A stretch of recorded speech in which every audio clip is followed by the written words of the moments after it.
El silencio acabó con 100 años de imposibles. Miles de jóvenes que protagonizaron la marcha estudiantil del silencio en el Cementerio Central el 25 de agosto de 1989, una semana después del magnicidio de Luis Carlos Galán, marcaron la diferencia. Allí se comenzó a escribir la historia de la séptima papeleta, que dio origen a la Asamblea Constituyente. Los estudiantes de entonces expresaron su dolor y rabia ante la tragedia con acciones políticas y sentaron las bases de una nueva arquitectura constitucional, sobre la cual se eleva el edificio de la democracia participativa, en cuya cima ondea orgullosa la bandera de la paz. Pero, ya que se habla de este edificio de democracia, ¿qué es realmente la democracia participativa? Se vogliamo metterci d'accordo quando parliamo di democrazia, dobbiamo intenderla in un certo modo limitato, cioè attribuendo al concetto di democrazia alcuni caratteri specifici sui quali possiamo essere tutti d'accordo. Ora, io ritengo che per dare una definizione minima di democrazia bisogna dare una definizione puramente e semplicemente procedurale, vale a dire definire la democrazia come un metodo per prendere decisioni collettive. Ora, si chiama gruppo democratico quel gruppo in cui valgono almeno queste due regole per prendere decisioni collettive. Primo, tutti partecipano alla decisione direttamente o indirettamente. La decisione viene presa dopo una libera discussione a maggioranza. Queste sono le due regole in base alle quali a me pare che si possa parlare di democrazia nel senso minimo e ci si possa mettere facilmente d'accordo per dire dove c'è democrazia y dove democracia no c'è. Norberto Bobbio dijo con razón que las constituciones son tratados de paz más duraderos. Así lo ratificó nuestra Corte Suprema en octubre de 1990, cuando pavimentó el camino a la convocatoria de la Constituyente. Y, según Robert Dahl, existen 5 criterios para cumplir y llevar a cabo también esa democracia. En primer lugar, participación efectiva. En segundo lugar, la igualdad de voto. En tercero, comprensión ilustrada. Cuarto, control final sobre la agenda. Quinto, inclusión de los adultos. Desde el momento en que no se cumpla cualquiera de estos requisitos, según él, los miembros no serán igual políticamente. Pero precisamente ciudadanos de esa edad fueron los que promovieron la famosa séptima papeleta, que no fue una idea gubernamental, ni una propuesta de los partidos o una plataforma de campaña electoral. Fue una iniciativa de los jóvenes estudiantes y profesores universitarios, organizados como movimiento ciudadano que creó un hecho político, supraconstitucional sin precedentes. Fernando Carrillo Flores, profesor universitario, estuvo a la cabeza de la Marcha del Silencio, movimiento que logró transformaciones patrióticas. La realidad del país en ese momento fue tan crítica que se nos acabaron las palabras y solo cabía el silencio. Habían matado a Luis Carlos Galán, habían matado al comandante de la policía de Antioquia y un magistrado de la Corte Suprema de Justicia. Entonces no había nada más que decir. Yo llegué a clase ese día, me acuerdo, y dije, ¿yo qué les voy a decir a los estudiantes si la realidad del país es así de dramática? Pero, ¿por qué un cambio en la Constitución o una papeleta, una convocatoria, una asamblea constituyente era lo que necesitaba el país en ese momento?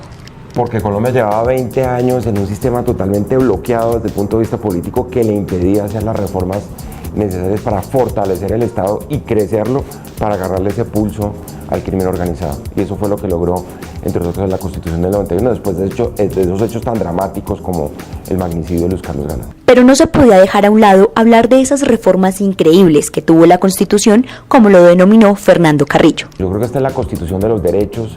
Aquí pasamos de un ejercicio del poder que era autoritario, vertical, centralista, a una cosa democrática, participativa, descentralizada. De avanzada, ¿no? La Fiscalía, el Consejo Superior de la Judicatura. Sí, son innumerables las modificaciones y lo peor del cuento es que no se ha desarrollado todavía la Constitución, porque el freno de mano que se le ha puesto a la Constitución ha sido la violencia. Por eso con la paz, esa Constitución es todavía mucho más importante. Constitución de los derechos y democracia, así lo dice Carrillo. Pero, ¿de qué se fundamentan esos derechos y esa democracia? Uno enciende la televisión y en la pantalla de la televisión hay un señor que dice, aquí no hay libertad de expresión. Y uno enciende la radio y en la radio hay una voz que clama, aquí no hay libertad de expresión. Y uno abre el diario y hay un título enorme que dice en el diario, aquí no hay libertad de expresión. Creo que hay ahí un divorcio ejemplar, el divorcio entre la realidad real y la realidad virtual que los medios muestran como única realidad posible. El trabajo por los derechos de la gente. Esto se materializó en la Constitución del 91 y se convirtió de alguna manera en el estandarte o en la línea de trabajo de cada quien desde su propio ángulo. Pero, ¿la séptima papeleta será un proceso que ya terminó?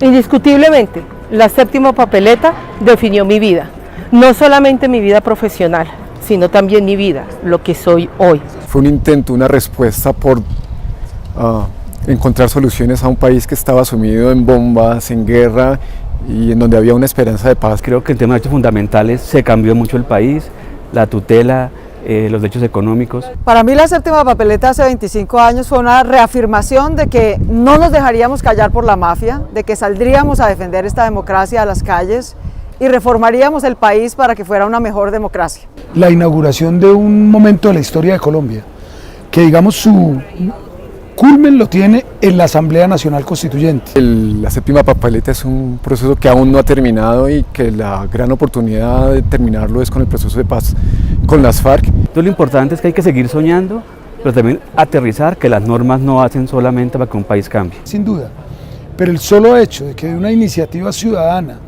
entre otras cosas juvenil, en muy buena medida, que recogió lo que estaba pasando en el país con los procesos de paz, con la situación política y demás, haya permitido ese cambio, yo creo que ese solo hecho tiene un impacto y un peso político enorme. ¿Cómo se garantiza que Colombia sea el Estado laico, plural, incluyente que soñamos hace 25 años en el movimiento de la séptima papeleta?